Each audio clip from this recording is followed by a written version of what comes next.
În primul rând m-am înscris la primul ceareu în localitatea din care provin, în Călan. Am avut nevoie urgentă pentru nevoi personale.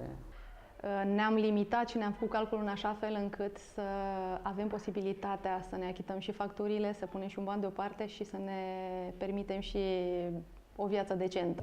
Oamenii au nevoie de bani și de economisire și de împrumut.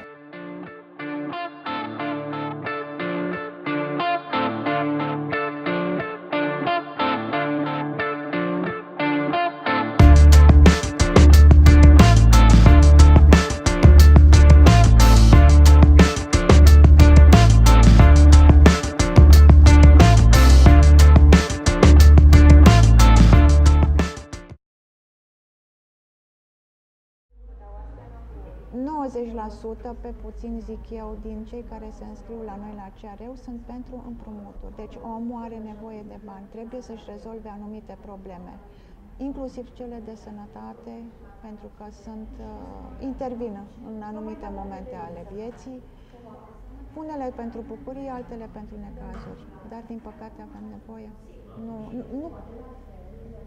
Nu știu să vă spun cât s-ar descurca fără.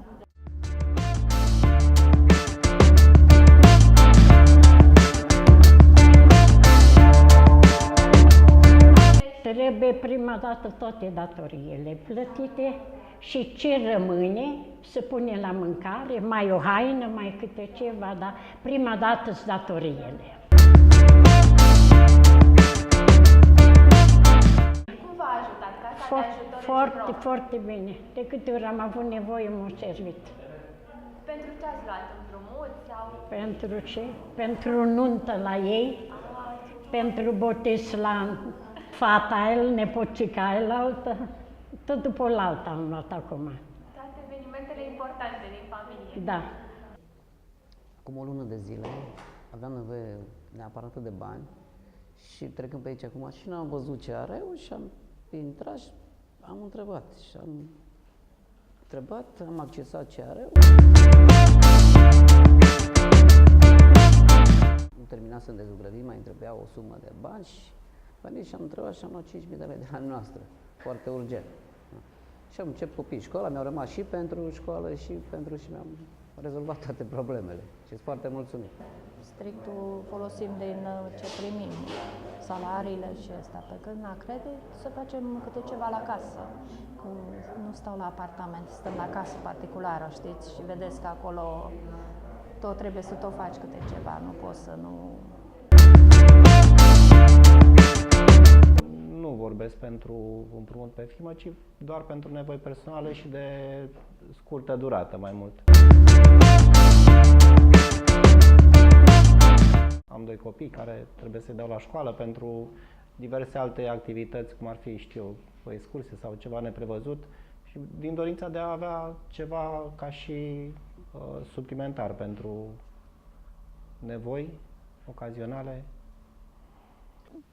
Dacă am fi vorbit acum 15-20 de ani despre partea financiară a Văii Dâmboviței, atunci am fi spus că oamenii de pe Valea Dâmboviței sunt bogați din toate punctele de vedere, și ca producție, și de aici pleca și profitul financiar. Astăzi profiturile financiare nu mai sunt la fel de mari sau aproape sunt inexistente, de aceea trebuie să ne adaptăm situației, să găsim soluții ca să mergem mai departe cu această tradiție pe care o moștenim, aceea de a fi pomicultori. Eu personal am găsit soluția ideală, să apelez la un împrumut financiar, punând în balanță alternativele pe care le aveam, am găsit soluția să apelez la un împrumut financiar, la un CR. Am accesat un împrumut ca salariat pentru investiție tot în pomicultură. Suma n-a fost foarte mare, dar a fost suficientă pentru ceea ce ne-a trebuit în gospodărie. Am investit în stropiri, în cules, pentru că mâna de lucru este scumpă pentru zona asta, și o sumă minimă am pus-o deoparte pentru tăierile din toamnă. Sunt, în primul rând, aspecte pozitive legate de credit, pentru că dacă n-ar fi aceste aspecte pozitive, n-ar mai exista în societate creditul. Cu cât societățile avansează, cu atât sistemele financiare de credit sunt mai sofisticate și se vede la ora actuală în țările dezvoltate occidentale ce înseamnă piață financiară, ce înseamnă burse și ce înseamnă și atât Statele Unite, dar în China. Ați văzut criza financiară din China, că amenință stabilitatea financiară globală. Deci sunt țări care s-au sofisticat foarte mult din punct de vedere al sistemelor financiare și de credit, iar casele de ajutor reciproc sunt parte a acestei sofisticări. Iar o persoană nu poate să facă abstracție de credit în general. Sigur că sunt persoane care se pot abține să facă credite, fie din motive religioase sau din motive de prudențialitate maximă, de motive culturale sau de motive de risc, să spunem, sunt risc advers, adică nu vor să-și asume niciun fel de risc, sau vor să doarmă liniștiți. Dar sunt, totuși, marea majoritate a persoanelor apelează la credite pentru că, prin credite, aduci viitorul în prezent. Ce condiție trebuie să fie, totuși? Că e aici ceva care este foarte important. Este ca persoana sau familia respectivă care se angajează, că noi vorbim de familie, în general, la nivelul ce are o persoană și familie care se angajează într-un împrumut, trebuie să aibă în vedere ca după efectuarea acelui împrumut și aducerea viitorului în prezent, să poată să ramburseze împrumutul, adică să-și calculeze foarte bine capacitatea de îndatorare și randamentul pe care îl are el, randamentul financiar, că vorbim în termeni financiari, randamentul pe care îl are persoana și familia de acum până când achetă creditul, să fie mai mare decât rata dobânzii creditului.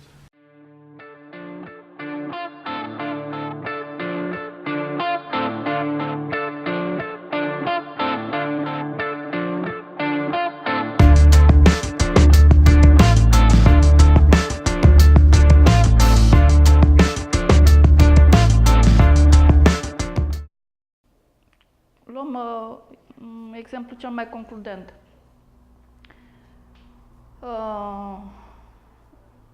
Salariul mediu pe economie în urmă cu ceva ani era destul de mititel. Dar s-a dat în 2008, în baza acelui avânt economic, drumul la credite bancare numai în baza buletinului. Fără să intereseze nici dacă au venituri, nici dacă sunt angajați, nici... Nu. Era important să ai 18 ani și să ai buletin.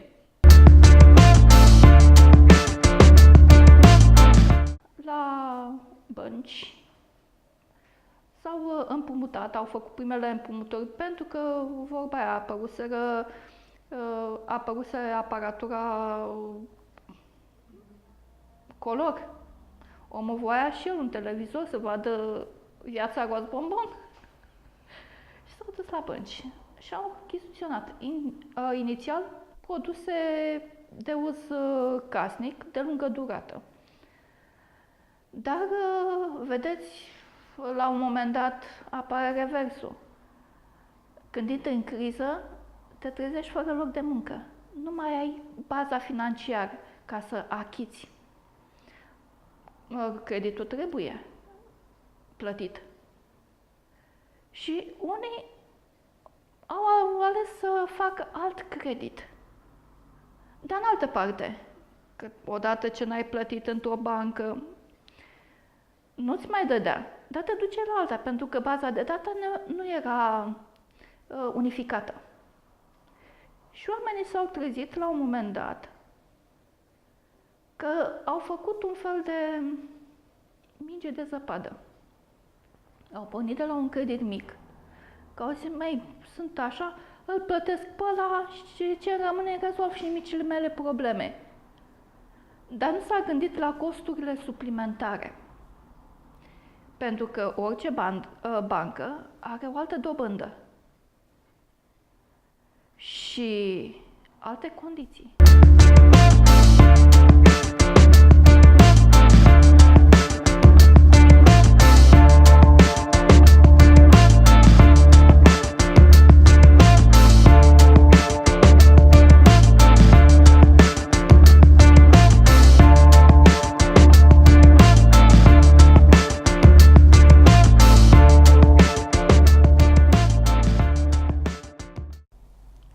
bagă oamenii în cadrul CR-ului e relativ suma mică pe care o pot ridica. Dar nu se gândesc că acea sumă mică e marja lor de siguranță. Așa cum știți, în anul 2013, dacă mi-amintesc bine, s-au făcut niște reduceri salariale majore. Oamenii și-au făcut un calcul.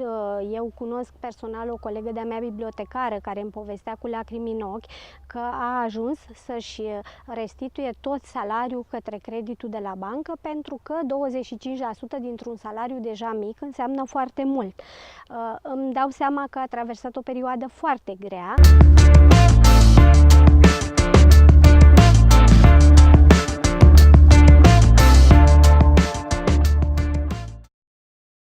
Punându-le ceea ce...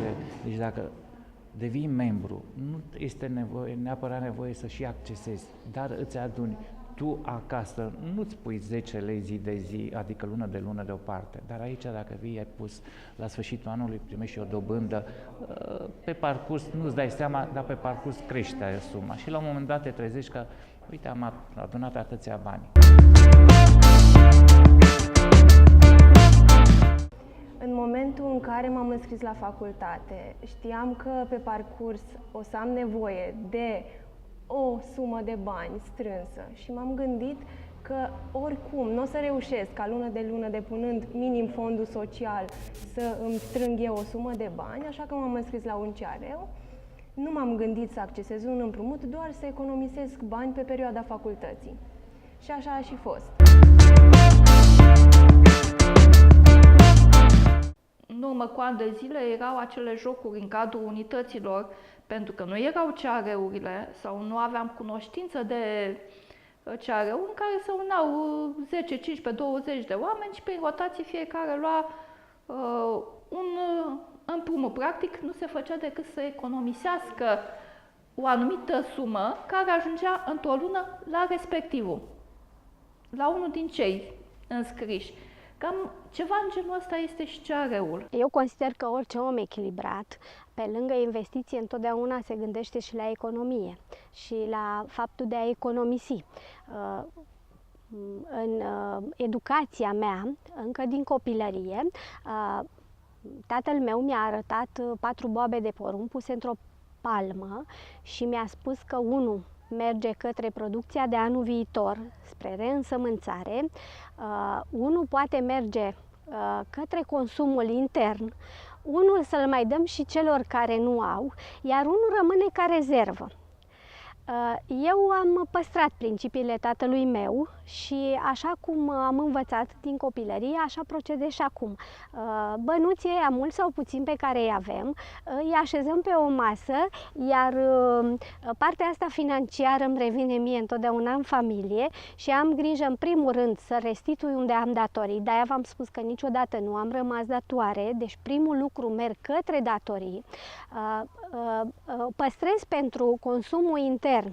Trebuie să știm că sunt facturile care, la fel, ne cam secătuiesc, dar trebuie să avem grijă să nu rămânem restanți și mai avem întotdeauna grijă și de ceva pentru sufletul nostru. Și eu zic că pentru sufletul meu, la momentul ăsta, o economie este foarte benefică.